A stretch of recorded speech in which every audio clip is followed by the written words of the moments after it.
And Kshirodakashayi Vishnu is the super soul of all individual living entities. This is from Chaitanya Charitamrita Adi 252, purport.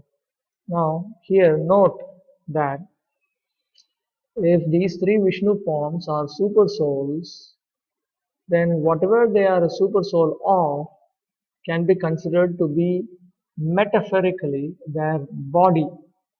All the universe in total can be considered to be like the extended body of Karanodakashayi Vishnu because he is their super soul.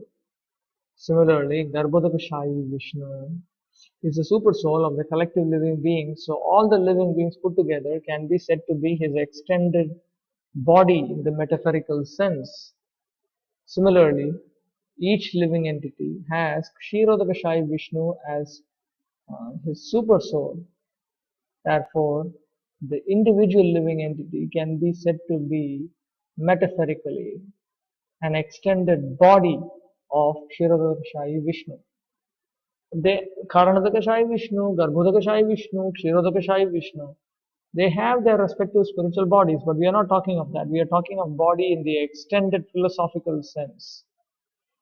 That which, for instance, I am a soul in my body, and this that inside which I am and which I control, that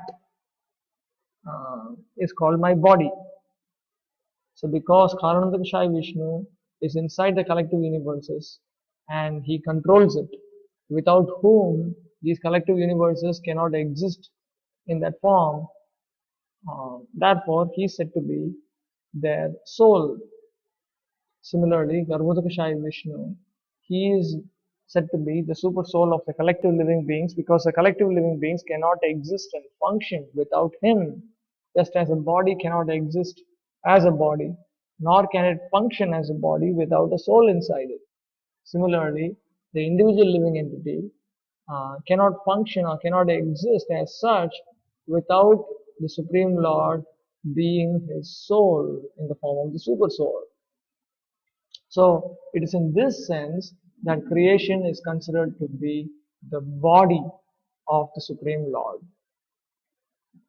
Therefore, Prabhupada has said, similarly, the creation is the body of the Absolute Whole.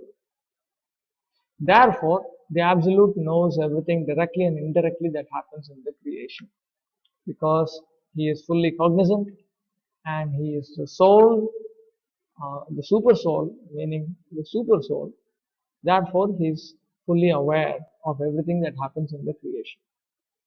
In the Shruti mantra, it is also stated that the Absolute Whole or Brahman is the ultimate source of everything. Everything emanates from him and everything is maintained by him. And at the end, everything enters into him. That is the law of nature. So, what is the Shruti mantra that he is talking of here? Acharya Sridhar Swami, in his commentary to this verse, as quoted from the Shruti, Yato va imani bhutani jayante yena jatani jivanti yat prayanti abhisam vishanti tad brahma. It's a very, very famous statement from the Upanishads, where the Supreme Absolute Truth, the Supreme Being is defined. Is defined as the source of all these living beings, because of whom the living entities are sustaining themselves, and into whom they dissolve, into whom they enter. So statements such as this is what Srila Prabhupada has in mind when he is saying this. In the Smriti mantra, the same is confirmed. It is said there that the source from which everything emanates at the beginning of Brahma's millennium and the reservoir to which everything ultimately enters is the Absolute Truth or Brahman. And that is also here. Here is the quotation that Prabhupada has in his mind. Yata sarvani bhutani bhavantyadi yugagame yasminscha pralayam yanti punareva yugakshaye. That the Supreme Absolute Truth is the one who is the source of all living beings at the beginning of creation in the first millennium, and they all enter into him at the end of the millennium.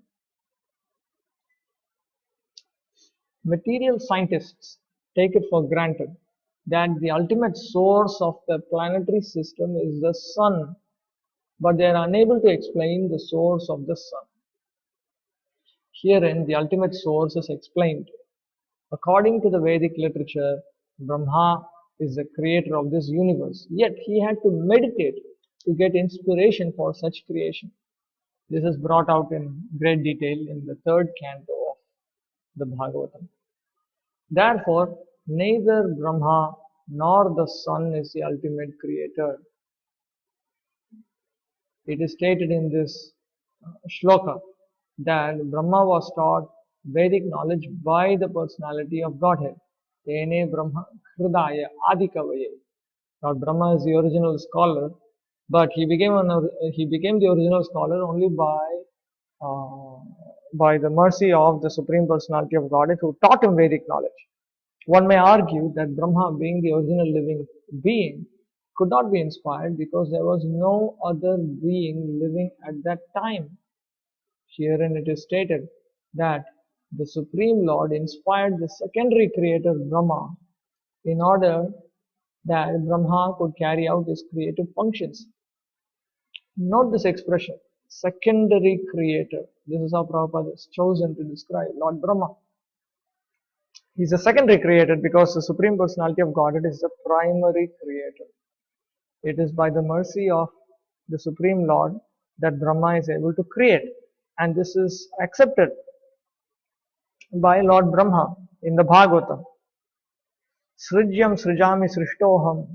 I myself am created, and I create that which has already been created by the Supreme Lord in His will. The Supreme Lord wills that creation happen in a certain manner, and I am simply an instrument to that. Lord Brahma mentions this to Narada. Uh, so, the Supreme Lord, He is the one who inspires Lord Brahma to carry out His functions. So, the supreme intelligence behind all creations is the absolute Godhead, Sri Krishna. In Bhagavad Gita, Lord Sri Krishna states that it is He only who superintends the creative energy, Prakriti, which constitutes the totality of matter. मयाध्यक्षेण प्रकृति सूयते सचराचरम हेतुनानेन कौन्तेय जगद्विपरिवर्तते. Krishna states very clearly that he is the superintendent of Prakriti, which produces various living entities, bodies. Therefore, Sri Vyasadeva does not worship Brahma, but the Supreme Lord who guides Brahma in his creative activities. In the shloka, the particular words abhigya and swarat are significant. Abhigya means cognizant, aware, conscious, filled with knowledge.